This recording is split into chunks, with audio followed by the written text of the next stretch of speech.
السلام عليكم. في العلاقه الصحيه كل واحد خاصو يحس بالحريه والقبول. داكشي علاش بدينا السلسله ديال لي ريد فلاك اللي كتنبهك واش انت في علاقه صحيه او لا. ندوزو للريد فلاك الرابع اللي هو التحكم في كل تفاصيل. ما تلبسيش على لا هاد اللبسه، ما تخرجيش مع هاد الناس، ما تمشيش بحال هكا وما تمشيش هاد البلاصه. بحال هاد الامثله مثلا.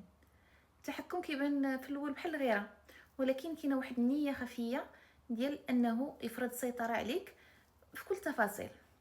واللي كيبغيك راه ما كيمتلككش، بالعكس كيشجعك انك تكوني انت، فقط انت.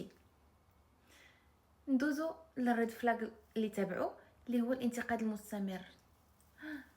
ما شعرك مدير بحال هكا؟ علاش كتهضري بحال هكا؟ انت ناقصه في كل شيء.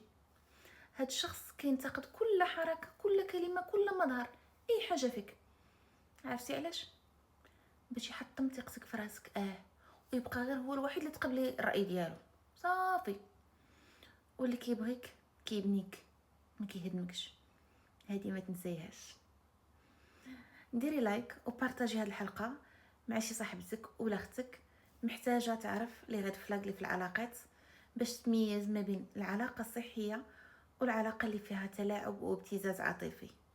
خليت لك هذه الكلمه من كلام النساء. انا وفاء وهذا كلام النساء.